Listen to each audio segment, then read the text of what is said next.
اللہ جب کسی سے ناراض ہوتا ہے رزق نہیں چھینتا، آب و دانہ بند نہیں کرتا، سورج کو حکم نہیں کرتا کہ اس کے آنگن میں روشنی نہیں پھیلانی، چاند کو نہیں روکتا کہ تیری کرنیں اس کے ویڑے میں نہیں پڑنی چاہیے، بلکہ اللہ جب کسی سے ناراض ہوتا ہے سجدوں کی توفیق چھین لیتا ہے۔ سجدوں کی توفیق چھن گئی تو پھر سمجھو اللہ ناراض ہے، اللہ راضی نہیں ہے۔ اور اگر سجدوں کی توفیق نصیب ہو جائے، کسی نے واصف علی واصف مرحوم سے پوچھا تھا کہ کیسے ہمیں پتا چلے گا کہ ہماری نماز قبول ہو گئی ہے، تو انہوں نے کہا تھا ایک نماز کے بعد دوسری عطا ہو جائے تو سمجھ لو پہلی قبول ہو گئی ہے۔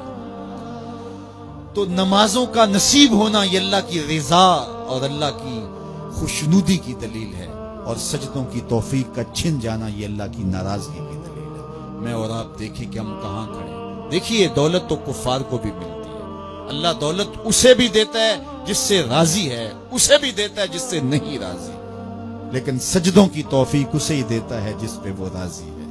تو 5 گانا نماز شعار زندگی بنا لیجئے، نماز قضا نہ ہونے پائے۔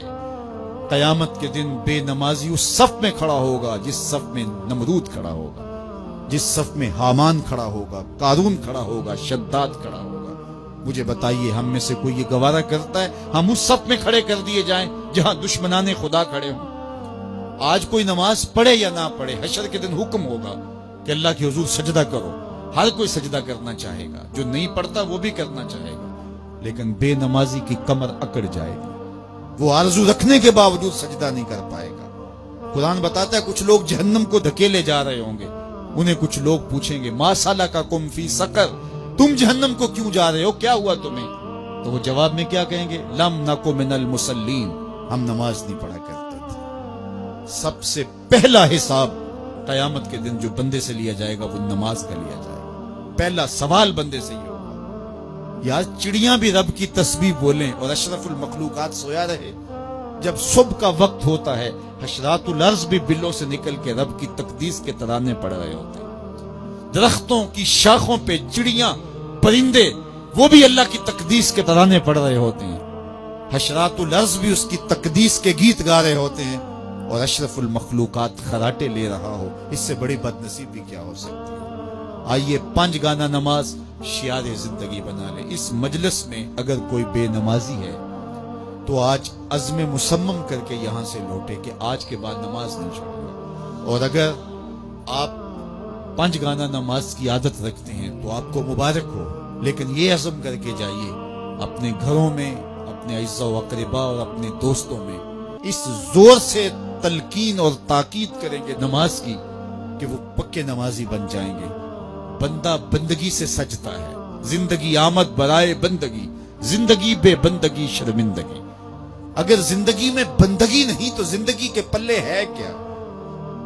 علماء نے لکھا ہے کہ یہ سارے درخت حالت قیام میں ہیں، چوپائے حالت رکوع میں ہیں، مینڈک تشہد میں ہے، اور حشرات الارض سجدے میں ہے، اور انسان اشرف المخلوقات ہے۔ اس کی عبادت میں درختوں کا قیام بھی رکھا گیا، اور رکوع بھی رکھے گئے، اور سجدے بھی رکھے گئے، اور قعدے بھی رکھے گئے، اس لیے تاکہ اس کی عبادت تمام مخلوقات کی عبادات کی جامع بن جائے۔